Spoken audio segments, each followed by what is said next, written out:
Everyone, welcome to the weekly review. Well, quite the rally on Friday, and it puts a wrench in the bearish plans. Basically, we need a reversal today, or the bearish case is kind of dead, at least for the short term. And let's talk about it. First of all, let's talk some precedents. How this kind of reversal usually happens. And I'll use the 2020 crash as an example. We we don't we don't see a push exactly into the expiration very often, but when we do, it has to reverse the next day, or there will be continuation for longer. And I'll take the 2020 crash as an example, and a few others. Is It started on February OPEX. It went down until March OPEX, and this type of moves are actually mini gamma squeezes, because what happens is market makers are uh, reducing, I mean, not market makers, the intrinsic nature of option contracts, it means that as we get closer to expiration, they lose delta, and they lose delta at an accelerated rate as we get closer and closer to expiration. Meaning, let's say we are here, let's say this is the level, and we are at 239, that was the level, so let's call it 240. Then the 250 contract and the 240 contract, let's say, would have 20 delta. It's probably much lower than that, but let's say 20 delta. As we get closer and closer to expiration, uh, here on the 19 we're basically at the same level, then the 250 and 240 contracts would only have like 10 delta, because there's less time for the move to happen in. This When this happens and there is an impulsive move in a direction, market makers are forced to de-hedge slash re-hedge contracts that they thought were dead. Basically, more contracts will go from zero to a lot to something, or to from something to a lot very quickly. This is what happened on Friday. Uh, okay.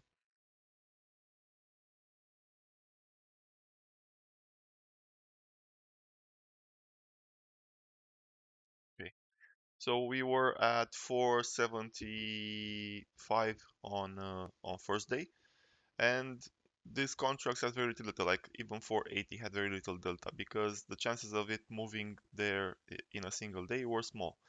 But as we started going higher and higher, and there was no reversal move, these contracts had to be rehedged, and this created a mini gamma squeeze that took us higher.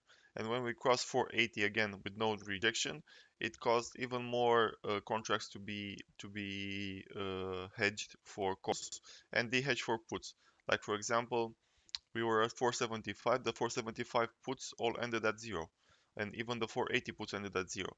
So this mini gamma squeeze is what brings us the squeeze at the end of the expiration. And going back to 2020, the playbook is exactly this, meaning uh, that was the fuel for the push down here, and there was another continuation follow through day afterwards. But after this day, the fuel is gone, and this is just a bit of momentum that usually gets reversed. And this is what we need to see here today for this reversal for the bearish case to be still valid. So today will be another push up, and this is why I said on Friday that the top will either be on Friday or Monday, is because if we get an impulsive move up on Friday, there will be continuation on Monday, but that continuation will have to be reversed. And this is an example of it. We have another one on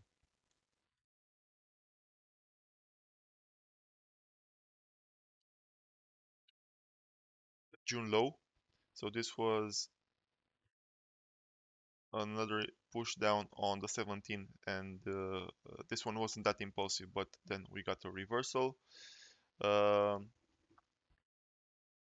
yeah, that I think there are others, but I didn't look them up a lot.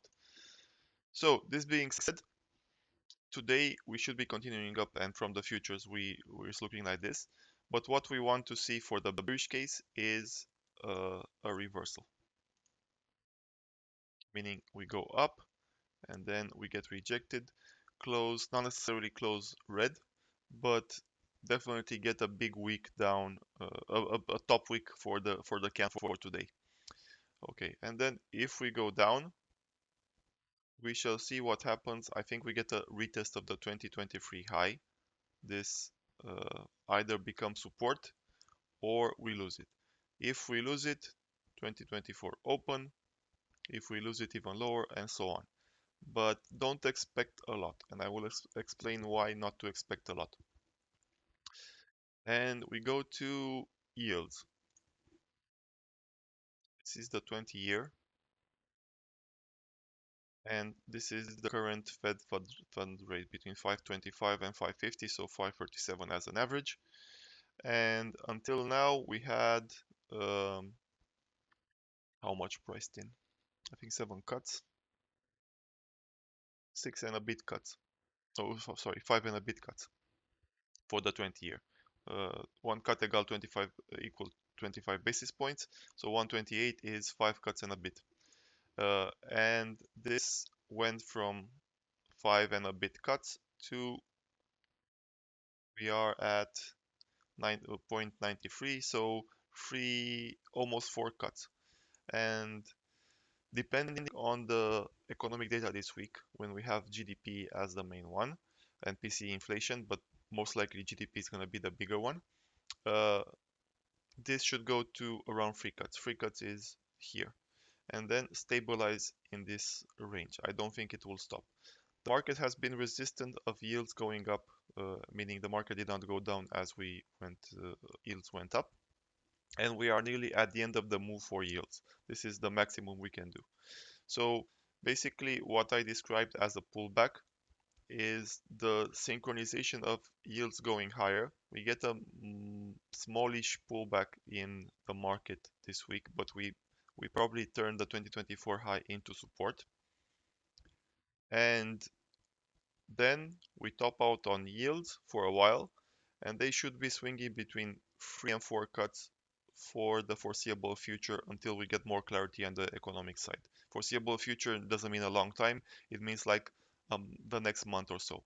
We'll probably see at the FOMC something happening as well. So maybe not that many swings, but one or two, one for sure, two maybe. We shall see. And I talked about the huge amount of delta expiring for mega cap names. You can see it here. Uh, this went from like 25% for Tesla to 40% for Nvidia and Google, Meta, Microsoft, even some had negative expiration, but they were very large expirations. And like I said here, when the profile looks like this, it's actually a sign of a bullish reversal, and I expect oil to go up moving forward, or oil stock, not necessarily oil. The thing is, the profile would look sort of like some for many of the beaten down names that we have, because there's not that many things at all-time highs. There's more things at not all-time lows, but at 52-year lows that will potentially get a bullish reversal. And with yields topping out, the negative pressure on the market will go out, and we have basically room to go up again on IWM. So even if mega caps go down, and they should go down because of that huge expiration, we have stuff like IWM, which looks like it will bounce, and IWM did move in sync with yields, uh, TLT, because it's the same as the 20-year yields.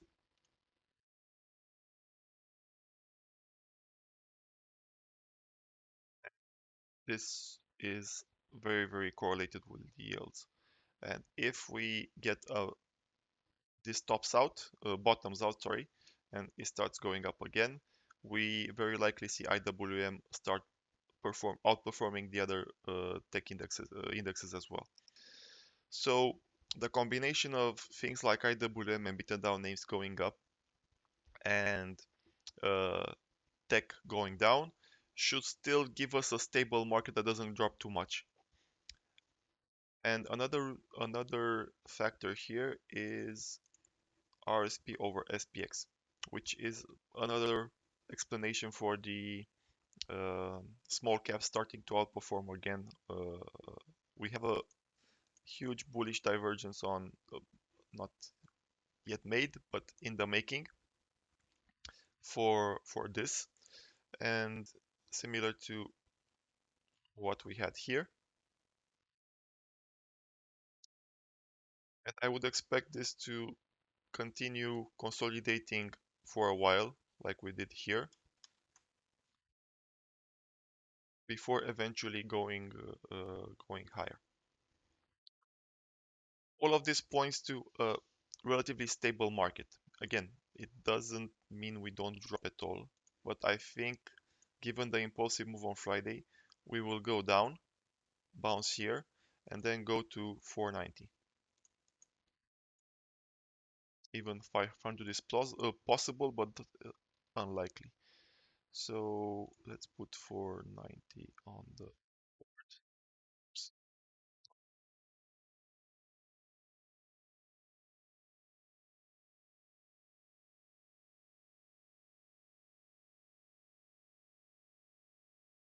490 is 152% from the close, but if we get a pullback to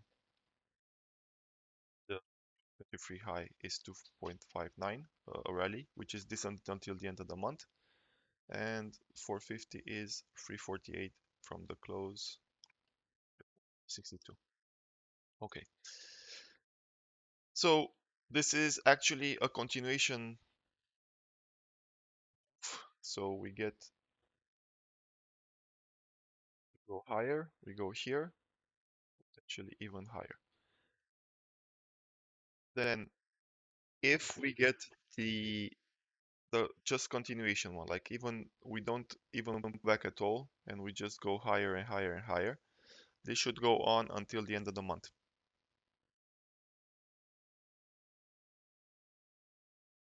Somewhere around here. If we get the bigger pullback version, it should go on until February OPEX.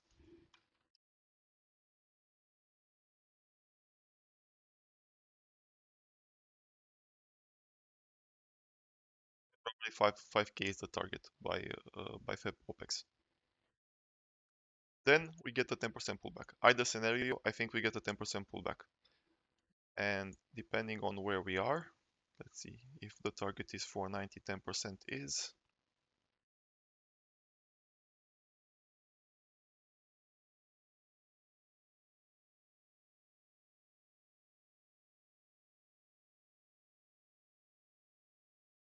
440.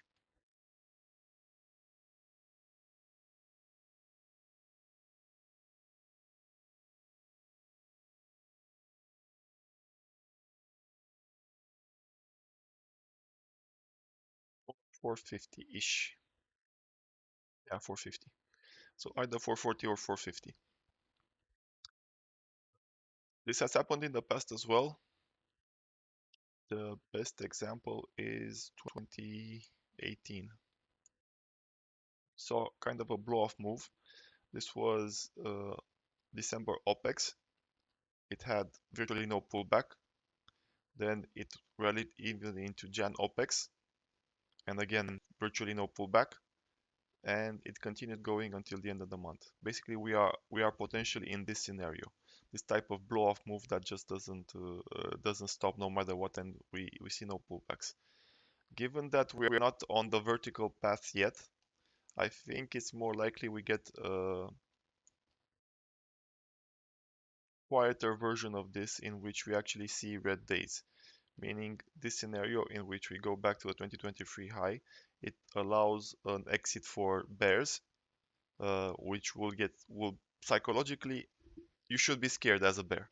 Like if you are in puts, you saw that move on Friday, you're not very comfortable. I know I'm not very comfortable with my puts, but uh, I would probably exit if we get to the 2023 high and there is no follow through. If it looks like it's bottoming on lower time frames, and it probably will when we get here, I'm getting out, and yeah, that's kind of it. Uh, I have other longs obviously, but just for the put perspective, you're not comfortable being in puts, seeing what happened on Friday. So I would suggest using a pullback as an exit opportunity and just adding smaller short time frame positions if we lose the 2023 high here, because that will give us an impulsive move. But that's kind of it as scenarios. It's looking way more bullish than I would have liked, but the circumstances with yields and breakout move on Friday is not that good for us. Last thing I wanted to talk about was HSI. So today it had another move down. How big was it? Probably like 3%, maybe a bit less. Actually 370. So that's a big one from top to bottom, and it's probably capitulation. This is what I was expecting to see, maybe a bit more. It depends how it closes. Maybe if the week goes even higher and recovers a bit more, I think this is the bottom signal for China. So again, this is fuel for the bullish case. China will go up higher. There will be a short squeeze, so we're looking at that. Another reason why the expectation is to be bullish in the short term. The window of weakness is actually giving us a blow off top, and this will probably be followed by a 10% correction going into Feb and March. If the drop starts at the end of the month, or regardless of when it starts, at the end of the month or at February OPEX, expect it to last until March OPEX. So when we actually go into the bearish positions in size, it will be for a longer term, meaning longer term 1 month, but it is what it is. Okay, that's about it for this week. I'll post some screenshots with written down explanations on Twitter, but my main scenario is this one in which we go to the 2023 high, bounce of it, go even higher. Targets would be 490 or 500 before the end of the month. Obviously, 500 is a stretch, but also plausible in extreme circumstances if we squeeze some more. In theory, today should go up and get rejected because we are out of fuel.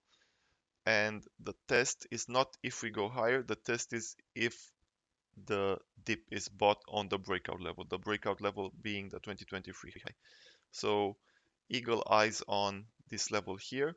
This is the long level if it holds, the short level if it doesn't hold, and until that, use it to get out of bearish positions if you have them.